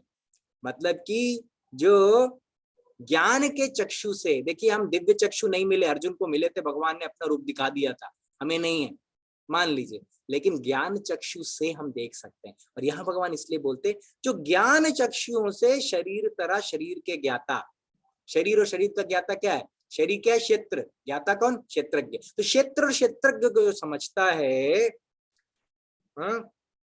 और इनके अंतर को देखता है कि मैं शरीर नहीं हूं, मैं आत्मा हूं, मैं शरीर नहीं हूं, मैं आत्मा हूं, मैं शरीर नहीं हूं, मैं आत्मा हूं, इसको याद करना है, शुरू से बता रहे हैं, लेकिन फिर भी हम नहीं मान पाते। जो मान लेता है इस ज्ञान में आने के बाद, उसके बारे में भगवान कह रहे हैं क्या हो जाता है? उन्हें परम लक्ष्य प्राप्त होता है, वो परम लक्ष्य को प्राप्त कर लेते हैं। कितना आसान है तो हमें करना है अगर परम लक्ष्य को प्राप्त, तो इस अंतर को समझना पड़ेगा। यानी कि जीवन के सुख दुख से हमें फर्क नहीं पड़ना चाहिए, जीवन में जो भी परिस्थितियां, हमें फर्क नहीं पड़ना चाहिए। अगर आप उस स्तर पर हैं तो आप फिर ज्ञान में हैं, ठीक है। ये बहुत पावरफुल है ज्ञान, बहुत पावरफुल है, आपको एक पल में एकदम इस लेवल पे ले जाएगा कि मतलब क्या है ठीक है। तो आई थिंक अब कुछ क्वेश्चंस ले लेते हैं, फिर हम क्लास को क्लोज करेंगे। हम उम्मीद है आप सब लोगों ने दीपदान तो कर ही लिया होगा, हम करके आए थे, आप भी देख लीजिएगा टाइम पे कर लीजिएगा। तो पिछले कुछ क्वेश्चन है तो उनको देख लेते हैं। हरे कृष्णा डिवोटीज, जिनका भी क्वेश्चन है वो अपना इलेक्ट्रॉनिक हैंड रेज करें, तो हम उनको अनम्यूट कर देंगे। पाप पुण्य वाला हो गया था। अगला क्वेश्चन है, ये सुमन माता जी का था, दीप्ति माता जी का अगला प्रश्न तो वो है, पूछ रहे हैं पाप और पुण्य का हो गया ना, फिर इंसान के कर्मों का फल दूसरे जन्म लेकर ही मिलता है, तो वो जन्म भी आत्मा का ही होता है। नहीं, आत्मा का जन्म नहीं होता ना, हमने बोला ना, आत्मा को फर्क नहीं पड़ता, आत्मा ना जन्म लेती है ना मरती है, ठीक है। तो पहली चीज तो है कि आत्मा जन्म नहीं लेती, मरती भी नहीं है। तो आत्मा शरीर बदलती है, जैसे आपकी गाड़ी पुरानी हो जाती है, आप उसको बेच देते हैं, दूसरी खरीद लेते हैं, राइट। आप तो वही व्यक्ति है ना। तो आत्मा शरीर बदलती है, आत्मा इसका उसका मतलब नहीं है कि आपने गाड़ी बदल दी तो आपका दोबारा जन्म होना पड़ेगा तभी गाड़ी बदलेगी, नहीं, बिल्कुल नहीं। आप वही व्यक्ति हैं, आप गए दूसरी लेके ले ली, दैट्स इट। बस शरीर ऐसे ही बदलता रहता है, कुछ स्पेशल नहीं है उसमें, ठीक है। अच्छा, कर्मों का फल दूसरे जन्म, ऐसा नहीं है कर्म का फल दूसरे जन्म में मिलेगा, ये अलग अलग प्रकार के कर्म है ना। ऐसा नहीं है हर कर्म का फल आपको दूसरे ही जन्म में जाके मिलना है, ऐसा नहीं। कैसे? एक कर्म कर्म जो हमको इस भौतिक संसार में बांधे रखते हैं जन्मों के बाद जन्म, उसी को पाप कहते हैं। पाप अलग कुछ नहीं है, जो आपको भौतिक संसार में बांधे रखे बस वही पाप। ठीक, जो भी कर्म आपको इस भौतिक संसार में बांध के रखता है वो पाप है, और जो आपको इससे मुक्त करके भगवान के दिव्य धाम तक पहुंचा देता है वो पाप नहीं है। ठीक है, और पुण्य और पाप दोनों ही पाप है। ठीक है, पुण्य और पाप दोनों ही पाप हैं। क्यों? क्योंकि वो पुण्य करोगे फिर ऊपर जाओगे, स्वर्ग में भोग करोगे, फिर भोग करके आओगे, फिर यहाँ पे भोग, फिर भुगतोगे, फिर कर्म करोगे, तो ये साइकिल चलता रहेगा। तो ये भी भौतिक संसार में बांधता है, पुण्य भी। और पाप करोगे तो नीचे के लोकों में जाओगे, नरक में जाओगे, भुगत के वापस आओगे। डज नॉट मैटर, पाप पुण्य दोनों ही पाप है। जो भी चीज इस भौतिक संसार में बांधे वो पाप। तो क्या करना है? भक्ति करना है। ठीक है, तो इसीलिए आप बोल रहे थे पीछे अगले जन्म में, इस जन्म के भुगतेंगे। अरे इस जन्म में ही भुगत रहे हैं। एक होता है इंस्टेंट कर्मा, आप कुछ मरिए, रास्ते में जाइए, चौराहे पे खड़े होकर किसी व्यक्ति को थप्पड़ मार दीजिए। उस जो कर्म की करेंगे ना, उसका फल के लिए अगले जन्म वेट नहीं करना पड़ेगा। आपको उसी समय पता चल जाएगा, उसका फल मिल जाएगा, और खूब फल मिलेगा।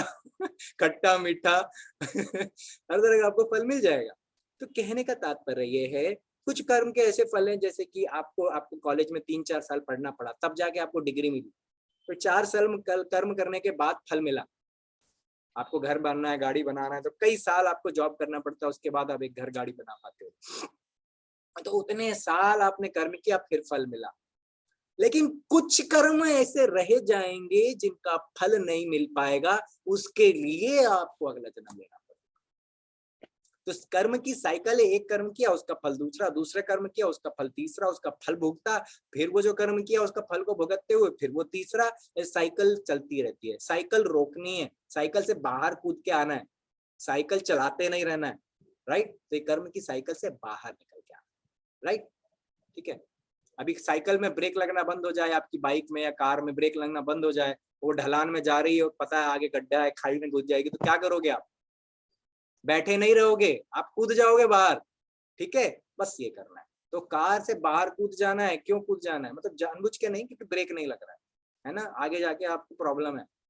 तो ये इससे बाहर, साइकिल से बाहर आने का, जन्म मृत्यु की साइकिल से बाहर आना। ठीक है, तो ये हमारा ये पॉइंट है। आगे देखते हैं। एक और चैट में आपका क्वेश्चन आया था, क्या था?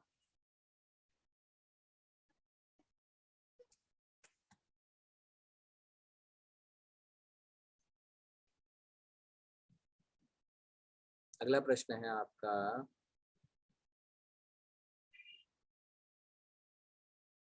कर्मों का फल हो गया। अब अगला प्रश्न है, जो कुछ भी हो रहा है या जो भी होगा सब पहले से फिक्स है ना? इंसान का तरक्की करना या डिस्टर्ब होना सब फिक्स है ना पहले से? ये बताइए आप। अब तो ये तो मुझे लग रहा है मेरा ही टेस्ट चल रहा है। आप लोग मेरा ही टेस्ट ले रहे हैं। तो देखिए, नहीं, ऐसा नहीं है, पूरी तरह से ऐसा नहीं। तो कैसा है, इसको देखिए आप। पहली चीज तो समझने की ये है कि पूरी तरह से कुछ लोग मानते हैं कि कर्म ही सब कुछ है। अगर हम कर्म करेंगे तो हमारा भविष्य हम बना सकते हैं अपने कर्मों से। और हम देखते भी अच्छे से पढ़ाई करेंगे तो अच्छे मार्क्स आएंगे, मत पढ़ाई करिए अंडा आएगा, ये तो क्लियर है। तो कर्म करने से फल मिलता है, बिल्कुल सही है। लेकिन दूसरे लोग, कुछ लोग कहते हैं कि किस्मत में जो लिखा है वो ही तो होगा। अब देखिए, आप जब पैदा हुए तो आपके माँ बाप कौन थे ये आपने अपने कर्मों से डिफाइन नहीं किया ना। ये तो आपको जो मिलने थे वो मिल गए।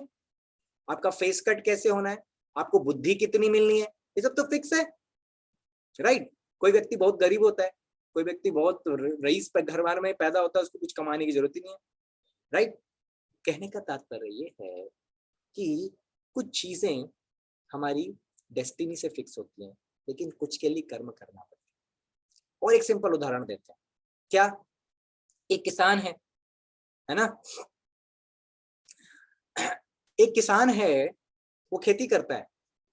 वो कही भैया बारिश होगी, खेती अपने आप फसल लग जाएगी, ऐसा तो नहीं होगा। उसको पहले मेहनत करनी पड़ेगी, फसल बीज बोना पड़ेगा, उसको बढ़ाना पड़ेगा, उसको अच्छे से ग्रो करना पड़ेगा, और उसके बाद जब अच्छे से बारिश होगी तो उसका बढ़िया एकदम फसल हो जाएगी। तो डू योर ड्यूटी, है ना, आपको अपने कर्मों को करना पड़ेगा, and read the list on God, है ना। बाकी जो फल है वो भगवान पे छोड़ देना चाहिए। फल आपके हाथ में नहीं है, लेकिन कर्म आपके हाथ में है, इसलिए कर्म को अपनी जिम्मेदारी मान के करना चाहिए, लेकिन कर्म करते करते कर्म में फंस नहीं जाना है, कर्म में फंस नहीं जाना है, बंध नहीं जाना है, इमोशनली अटैच नहीं हो जाना है उसको, है ना, इमोशनल फुल नहीं बनना है, इंटेलिजेंट यजंती ही सुमेधसा बने रहना है। ठीक है, अभी क्लियर है ना इस चीज? तो ये पॉइंट है। और अगला क्वेश्चन देखो,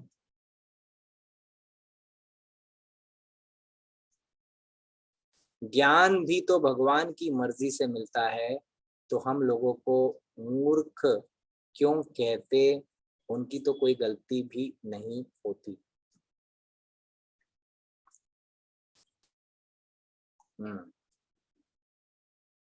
देखिए, सब कुछ भगवान की मर्जी से हो गया तो फिर प्रॉब्लम हो जाएगा ना। भगवान ने हमें थोड़ी आजादी दे रखी है। देखिए, भगवान कहते हैं जो अच्छे कर्म करेंगे वो ऊपर के लोकों में जाएंगे, है ना, उनको इंटेलिजेंस ज्यादा होगा। जैसे ब्रह्मा जी का बहुत सबसे ज्यादा इंटेलिजेंट ब्रह्मा जी हमारे प्लानेट में, सब कुछ बना, हमें भी बनाने का कार्यक्रम सारा वही देख रहा है, पूरा बहुत बड़ा प्रोजेक्ट संभाल रहा है ना। तो और अगर हम अच्छे कर्म नहीं करेंगे तो हम नीचे की योनि में जाएंगे, कीड़े मकोड़े जानवर बनेंगे। अब कीड़े मकोड़ों में उतनी बुद्धि नहीं होती ना यार, जितनी हम में होती है ना। हमें ज्यादा बुद्धि क्यों है? बुद्धि तो उनमें भी है, कई जानवर में तो हमसे ज्यादा बुद्धि है, लेकिन हमें सबसे ज्यादा बुद्धि हम इसलिए कहते हैं क्योंकि धर्मो ही तेषाम अधिको विशेषो धर्मे नहीं ना पशुधेर समाना। तो हम भक्ति कर सकते हैं, भगवान के बारे में सोच सकते हैं, अपने जीवन के लक्ष्यों के बारे में सोच सकते हैं, उस लक्ष्य पे चल सकते हैं। दो कुत्ते बैठे हैं, बैठ के बोल रहे हैं मेरे जीवन का लक्ष्य क्या है, दूसरा बोल रहा है कृष्ण भक्ति। कुत्ते लोग ये सब बातें नहीं कर सकते ना, उनमें उतनी बुद्धि नहीं है, इसीलिए हम अपने आप को बुद्धिमान मानते हैं। इसीलिए ऐसा नहीं है कि बुद्धि भगवान देते हैं। भगवान कौन सी बुद्धि देते हैं? ददामि बुद्धि योगम तम येन माम उपयान्ति ते। जब हम भगवान को बहुत तीव्र इच्छा के साथ याद करते हैं, भक्ति करते हैं, तो भगवान कौन सी बुद्धि देते हैं? अपने पास आने की बुद्धि देते हैं। ये नहीं कि सारी मटेरियल, एक होता है विद्या और दूसरी होती है अविद्या। विद्याम च यस्तद देवो भयम सह, ईशोपनिषद बताता है ना। यानी कि एक विद्या है यानी भौतिक ज्ञान, और एक है विद्या है आध्यात्मिक ज्ञान, और अविद्या है इस भौतिक संसार का ज्ञान। तो इस भौतिक संसार के ज्ञान को हम इकट्ठा कर रहे हैं, लेकिन भगवान के ज्ञान को नहीं पकड़ पा रहे ना। उसको पकड़ने के बाद भगवान वो बुद्धि देते जिससे भगवान तक आते। इसका मतलब नहीं है कि कोई किसी में बुद्धि कम है तो वो बेचारा हो गया, और किसी में बुद्धि ज्यादा है तो वो उसके कर्मों के फल है ना, वो उसके कर्मों के फल। तो ये वाली बुद्धि भगवान देते नहीं। भगवान कौन सी बुद्धि देते हैं? भगवत गीता में बताया भगवान ने, भगवान तक पहुंचने की बुद्धि। ठीक है, लेकिन लॉ ऑफ कर्म का जो सिद्धांत है वो डिसाइड करता है कि हमें अगले जन्म में कितनी बुद्धि मिलेगी, कितने बुद्धिमान हम बनेंगे, है ना। ठीक है, हम किसका जन्म कहेंगे? तो हम किसका जन्म कहेंगे? आत्मा का कुछ और। यहाँ आत्मा ना जन्म लेती है ना मरती। आत्मा जन्म, हम किसका जन्म कहेंगे? ये इस शरीर का जन्म है ना। शरीर जन्म लेता है, आत्मा जन्म नहीं लेती है ना। ये तो क्लियर है, ये श्लोक में तो भगवान ने साफ साफ कह दिया ना, इसलिए हम इसके बारे में कंफ्यूज नहीं होना चाहिए। फिर है अगला क्वेश्चन, संचित और प्रारब्ध कर्म क्या है? या प्रारब्ध फिक्स हुई तो क्या उसी डायरेक्शन में ब्रेन वर्क करता है? हर चीजों में नहीं। सिर्फ प्रारब्ध जो है आपका, जो प्रारब्ध है वो तो आप कर्म कर चुके हो, वो तो केवल भुगतना है। ऐसा जैसे कि आपने अभी एग्जाम में पढ़ाई नहीं करी थी और आपने पेपर लिख के आ गए, अब नंबर तो आने नहीं है आपके, फेल तो होना ही है, वो तो प्रारब्ध है आपका। लेकिन प्रारब्ध कब आएगा? जिस दिन एग्जाम डिक्लेयर होगा, तो प्रारब्ध तो आपका फिक्स है ना। अब आप कुछ नहीं कर सकते, एग्जाम देने तक जितना पढ़ लिया, उसके बाद आपका प्रारब्ध फिक्स हो गया आपके एग्जाम पेपर के अंदर। वो जिस दिन रिजल्ट आएगा आप भुगत लेंगे, उसका आप कुछ नहीं कर सकते। ठीक है, इस प्रकार से इसको समझ सकते हैं। फिर अगला क्वेश्चन है, हरे कृष्ण, ये है कि जब हम किसी के साथ अच्छा करते हैं तो हमारे साथ बुराई मिलती है ना। हम फिर भी कभी अपनों के लिए, कभी अपने लिए चुप रह जाते हैं, जिससे कि लोग हमें बेवकूफ समझने लगते हैं। और जब हम मजबूर हो जाते हैं तो अपनों से बहस करने या अपनों हो जाते हैं, अपनों से इसलिए बहस करते हैं या अलग होने पर, तो क्या वो पुण्य होगा या पाप होगा? पहले ही उस लिस्ट में हमारे अपने माता पिता क्यों ना हो, भले ही माता पिता क्यों ना उस लिस्ट में, हम अपने माता पिता की बहुत रिक्वेस्ट करते हैं, लेकिन जब माता पिता ही गलत समझें, झूठी बात हमारे लिए बोलें और हमको, तो वो क्योंकि खुशी के लिए ही उनसे अलग हो जाए तो पाप होगा या पुण्य होगा? ये फंस गए आप। मैं यही बोलूंगा, ये क्वेश्चन जो आप पूछ रहे हैं, आप फंस गए। इमोशनली फंस गए, इमोशनली अटैच हो गए। आपने फिल्म देखी, मैंने आपको उदाहरण दिया था ना इस लेक्चर में फिल्म का। फिल्म देखी आपने, फिल्म देखने के बाद क्या हुआ आपके साथ? आप हीरो के साथ बुरा हुआ तो आपको लगा मेरे साथ बुरा हो रहा है ना, और हीरो के साथ अच्छा हुआ तो आपको लगा मेरे साथ अच्छा हो रहा है। बस यहाँ फंस गया। जो एक सिचुएशन आपके सामने है, आप वीडियो दिखाया जा रहा है, आपको एक सिचुएशन चल रही है, उससे अटैच नहीं होना है। जो भी जीवन में आपके साथ कोई भी कुछ भी कर ले, फर्क नहीं पड़ना चाहिए आपको, है ना। प्रहलाद महाराज को तो उनके पिताजी ने ही मरवाने के भरसक प्रयास कर लिए, लेकिन भगवान नरसिंह देव भगवान की जय, नरसिंह देव भगवान ने प्रहलाद महाराज को हर मोमेंट पे बचाया, अपने शुद्ध भक्त को।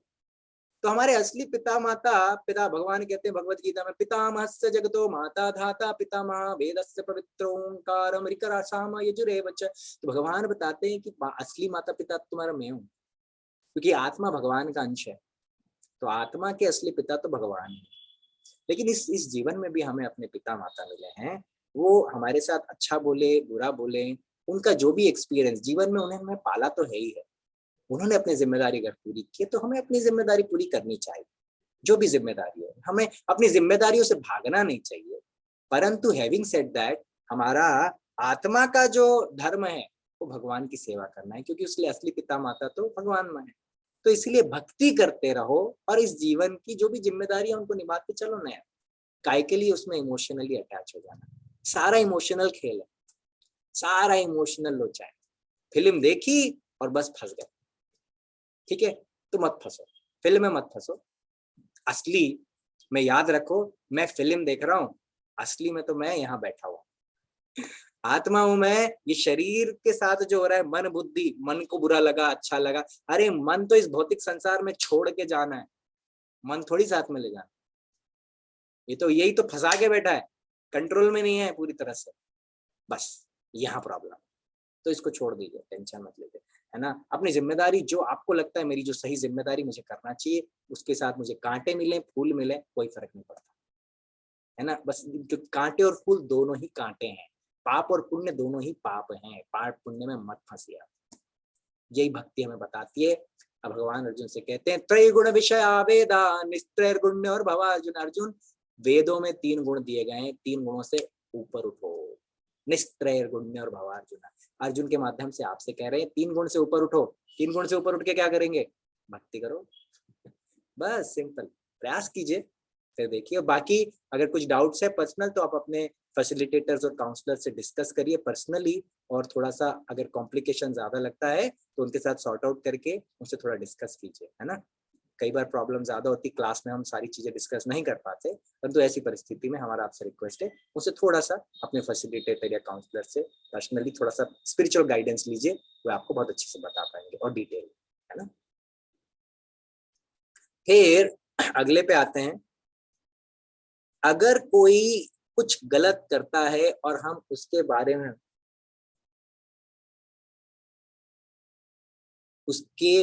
में की से चर्चा करते हैं कि वो ऐसा है, वो वैसा है, क्या ये बैड कर्म में काउंट होगा? हाँ, अगर कृष्ण के बारे में चर्चा करने के बाद समय बचे तो फिर हम यही करेंगे, बचना नहीं चाहिए, बस ये गोल्डन फॉर्मूला है। भगवान कहते सततम कीर्तयन्तो माम यतश्चन्त दृढ़ता, है ना, मेरा कीर्तन करो, मुझे कीर्तन मतलब भगवान का नाम गुण रीत लीलाओं के बारे में अपने अपनी चेतना को लगाओ। तो सततम कैसे करना है? तो एक राउंड करना है, जब करना है प्रभु जी का एक राउंड जब कर लो बस, ठीक है। फिर प्रभु जी थोड़ा 16 राउंड करने को बोला, ठीक है ठीक है। नहीं, भगवान क्या कह रहे हैं, सततम कीर्तयन्तम, हमेशा वो मुझे याद रखता है, हमेशा करता है मेरा जब, सततम हमेशा, है ना। इस प्रकार से हमें प्रयास करना चाहिए, हमेशा भगवान की चेतना में लगे, तब जाके ये जो प्रश्न है कि ये किसी के व्यक्ति के बारे में चर्चा, ये 3 गुणों के अंदर आता है। हम करते हैं क्योंकि इस 3 गुणों में रहते हैं तो हम करते हैं, लेकिन वो चर्चा को भी भगवान की चेतन, भगवान से कनेक्ट करके चर्चा करना चाहिए। इसलिए, है ना, हम लोग भगवत गीता इसलिए पढ़ रहे हैं कि भगवान को केंद्र में रखते हुए और सेवा के रूप में भगवत गीता की चर्चा को करें, है ना, इसीलिए हम ये करते हैं, ठीक है। तो इसीलिए उसको किस में काउंट होगा, देखिए मैंने जैसे कहा पाप और पुण्य दोनों ही पाप है, तो आपको क्लियर हो गया है कि क्या है ये इसलिए निस्त्रैर्गुण्य भवार चुना, है ना प्रभु, 3 गुणों से ऊपर के पाप है, दोनों ही पाप है। अच्छी बात करें किसी के बारे में या बुरी बात करें, दोनों ही पाप है। लेकिन अगर भक्त हैं तो भक्तों को ग्लोरीफाई कर सकते हैं, उनके बारे में चर्चा कर सकते हैं, जैसे कि हम जो बड़े बड़े कैरेक्टर्स हैं, आचार्य हैं, उनके बारे में चर्चा करते हैं, उनके चरित्र के बारे में चर्चा करते हैं, है ना। आचार्यों के चरित्र के बारे में चर्चा करने से हमें मोटिवेशन मिलता है भक्ति में आगे बढ़ने का। तो किसी व्यक्ति की चर्चा करनी है तो कृष्ण की कीजिए या कृष्ण के भक्तों की कीजिए, या भगवान के अलग अलग अवतार हैं, भगवत गीता पे करिए, भागवतम पे करिए, ये कब कर सकता है ना। ये 3 गुणों के पर है, इसके अलावा जो कुछ भी है वो 3 गुण के अंदर यानी पाप है। लेकिन वो हमारे साथ है नहीं, ये क्वेश्चन थोड़ा डिस्कनेक्टेड है।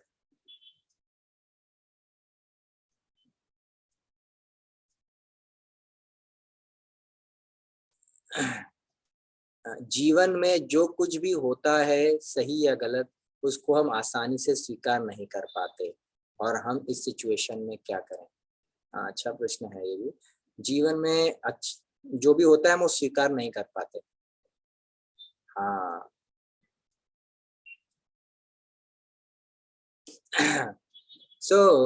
ये कब होता है? जीवन में हम किसी परिस्थिति को स्वीकार तब नहीं कर पाते जब हम अपनी भौतिक अहंकार से अटैच्ड होते हैं। कहने का तात्पर्य है कि मैं इतना टैलेंट, मैं ज्यादा इतना एजुकेटेड हूँ, ये मुझे क्या सिखाएगा। हम जब शरीर की चेतना में रहते हैं तब, है ना, भौतिक चेतना में रहते हैं तब हम स्वीकार नहीं कर पाते। मैं तो इतने बड़े कॉलेज से पढ़ा हुआ हूँ, इतना हाईली एजुकेटेड, ये मुझे क्या बताएगा। तो फिर वो व्यक्ति हमारे साथ कुछ अच्छा या बुरा करेगा तो हम उसका फर्क पड़ेगा, हमें रिस्पेक्ट नहीं देगा तब भी हमें फर्क पड़ेगा। अच्छा ऐसा, हाँ दिखा रहा है बहुत, तो फिर हम फंस जाएंगे, है ना। तो हम जब भी भौतिक चेतना में आते हैं, मैं सफेद हूँ, मैं गोरा हूँ, वो काला है ना, मैं हिंदू हूँ, वो मुसलमान है, शरीर के स्तर पे जब हम अंतर देखते हैं लोगों के बीच में, तब प्रॉब्लम शुरू होती है ना। शरीर के बीच का अंदर नहीं देखना चाहिए हमें, है ना। हम ऐसे हैं तो मैं अमीर हूँ, वो गरीब है, ऐसे लोग से नहीं मिलना, या फिर, है ना, मैं पढ़ा लिखा हूँ, वो अनपढ़ है, अरे छोड़ो उसको क्या। ये शरीर के आइडेंटिटीज, बहुत सारी पहचान बना रखी है हमने अपने शरीर के स्तर पे अपने आप को देखने का। तो ये शरीर के स्तर से उठ के जैसी आत्मा के स्तर पे आएंगे तो फिर तो अंतर ही खत्म हो गया ना। आत्मा के स्तर पे आते ही अंतर खत्म हो जाएगा, फिर कोई प्रॉब्लम नहीं रहेगी, है ना। तो ये पॉइंट है, आत्मा के स्तर पे आना है, तब ये प्रॉब्लम नहीं रहेगी। लेकिन हम नहीं कर पाते, क्यों? ये हम इसीलिए एक्सेप्ट करें कि हम आत्मा के स्तर पे नहीं आ पाते, तो क्या करें? प्रैक्टिस। अभ्यासेन तो कौन्तेय वैराग्येण च क्रियते। इसका शॉर्टकट नहीं है। हाँ, लेकिन एक चीज है, ये मुश्किल बहुत होता है, लेकिन थोड़ा आसान करने के लिए भक्तों का संग ले, है ना। जैसे कि भगवत गीता क्लास, भागवतम, प्रभुपाद के लेक्चर सुनिए। प्रभुपाद के लेक्चर जैसे ही सुनते हैं ना, इतने स्ट्रांग कई बार लेक्चर होते हैं, एकदम से हम आत्मा के स्तर पे आ जाते हैं।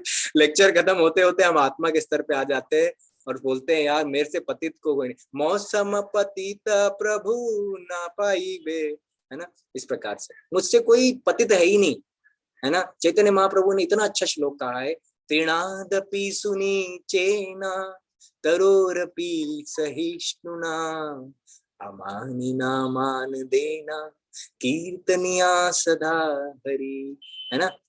तो क्या करना है? तो अपने आप को तृण से भी नीचे मांगना है। तृण मतलब एक घास, घास से भी नीचे अपने आप को समझना है ना। पेड़ से भी ज्यादा सहिष्णु बनना है। सहन कर लो सब कुछ। सहन करने में जो प्रसन्नता है ना, वो अपना गुस्सा कर लेने में नहीं है।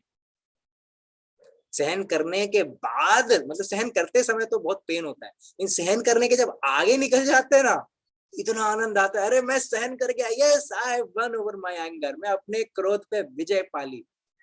लेकिन वो जहर पीने के बाद, वो सहनता के, सहिष्णुता के जहर को पीने के आगे है वो जीत। एक बार बचपन मुझे याद है, अभी मैं तो कभी भी क्रोध कर लेता हूँ, ऐसा नहीं है कि मैं वो यहाँ कोई दूध का दूल्हा हूँ, लेकिन बचपन में मुझे याद है मैं थोड़ा सीधा था, है ना।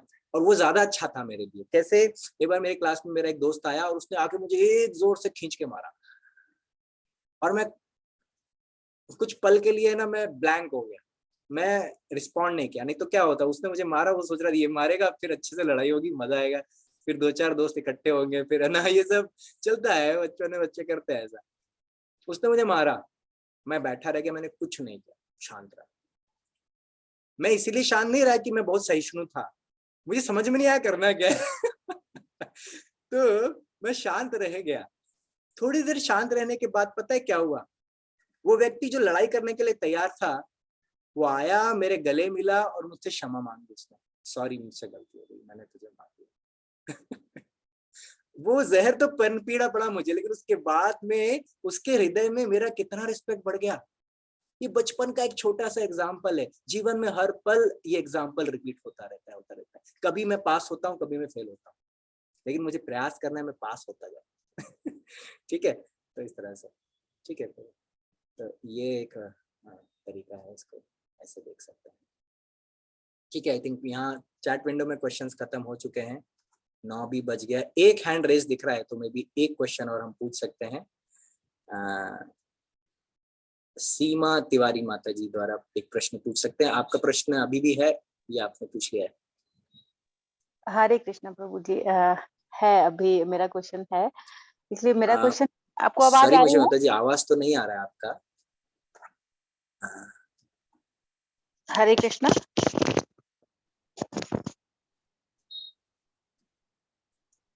अब आवाज आ रही है प्रभु जी? हरे कृष्णा, आपका आवाज नहीं आ रहा है।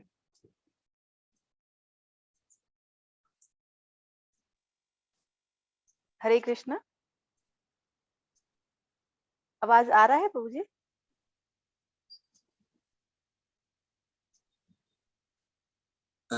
सीमा माता जी का आवाज मुझे नहीं आ पा रहा है। चाहे तो माता जी आप टाइप कर दीजिए, हम थोड़ी देर कुछ सेकंड वेट कर लेते हैं। हमें आवाज नहीं आ पा रहा है आपका। हमें आ रहा है प्रभु जी, आप चाहे तो आप पूछ लीजिए माता जी, हम प्रभु जी से पूछ लेते हैं। ओके, तो मैं पूछूं फिर? मेरी आवाज आ रही है प्रभु और जी अगर आपको? किसी का कोई प्रश्न है तो क्विकली पूछ सकते हैं, हम फिर सेशन अच्छा, प्रभु जी को लगता है हमारी भी आवाज नहीं जा रही है। जी जी, ऐसा ही लग रहा है। आप टाइप कर लीजिए माता जी।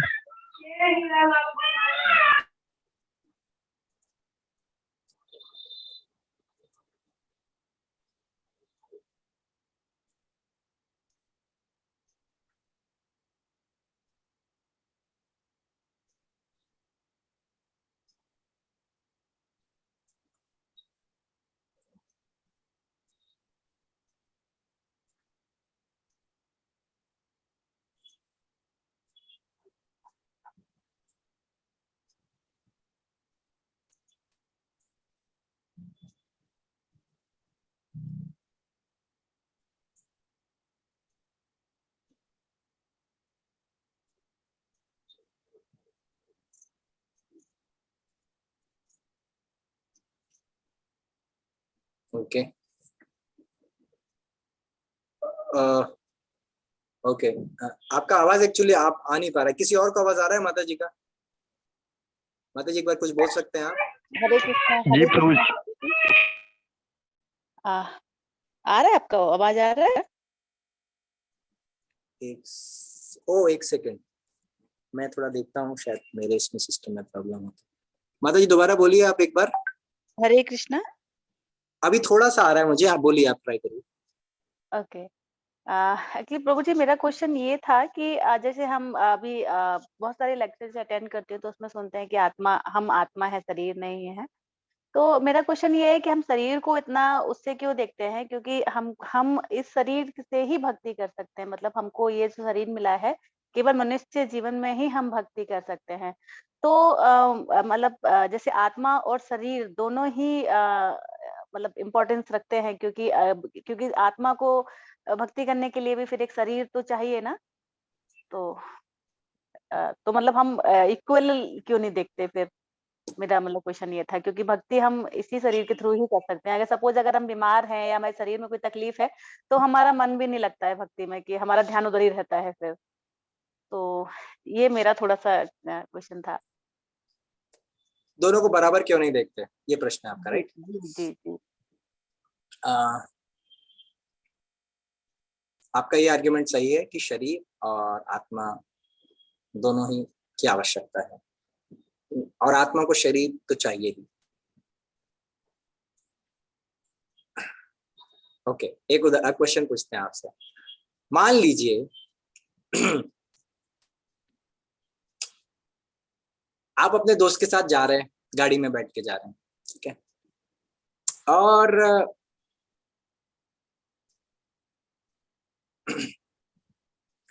मान लीजिए ऐसा हो ना, बट एक सिचुएशन बना रहे हैं, एक्सीडेंट हो जाता है गाड़ी का, तो दोस्त को ड्राइव कर रहा था तो उसको चोट आ गई, ठीक है, उसको चोट आ गई है और गाड़ी भी डैमेज हो गई है। तो आप बताइए मुझे, आप दोस्त को पहले हॉस्पिटल ले जाएंगे, या गाड़ी, महंगी गाड़ी है, नई गाड़ी है, महंगी गाड़ी है, तो उसको पहले सर्विस सेंटर लेके जाएंगे? पहले तो दोस्त को हॉस्पिटल ले जाएँगे, क्यों? गाड़ी ज्यादा महंगी है। बट जान चली गई तो वापस नहीं आएगी ना। हाँ, तो आत्मा का यही इंपॉर्टेंस है। ड्राइवर हमेशा गाड़ी से ज्यादा ही इंपॉर्टेंट होगा, हम दोनों को बराबर नहीं रख सकते, है ना? तो ड्राइवर, आत्मा जो है वो ड्राइवर है, ये शरीर केवल इंस्ट्रूमेंट है। अगर ये शरीर नहीं भी रहता है, आत्मा दूसरा शरीर लेगी भगवान की सेवा के लिए, दूसरा शरीर ले लेगी आत्मा, राइट? देयरफॉर इसीलिए हमें समझना इस चीज को बहुत इंपॉर्टेंट है कि ऐसा नहीं है कि शरीर को हम इग्नोर कर दें, शरीर को एकदम जैसा भी है, एकदम कैसा भी है, ये नहीं कहा हमने। हमने ये कहा है कि शरीर उतना ही इंपॉर्टेंट है जितना कि आपको अपने लक्ष्य तक पहुंचने के लिए गाड़ी की जरूरत है। अगर आपको ऑफिस जाना है, कॉलेज जाना है, स्कूल जाना है, आपको कहीं लक्ष्य तक पहुंचना है, तो आपको गाड़ी चाहिए।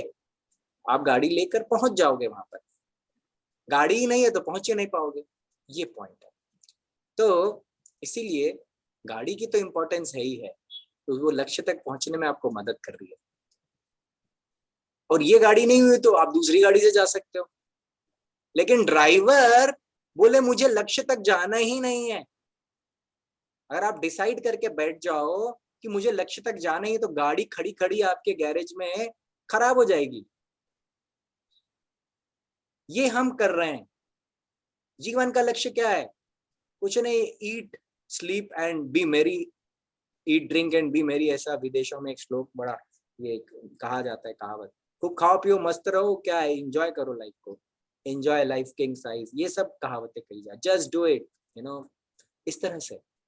तो वो व्यक्ति क्या सोच रहा है कि गाड़ी मिली है लेकिन ऑफिस नहीं जाना है, इधर उधर घूमना है ना।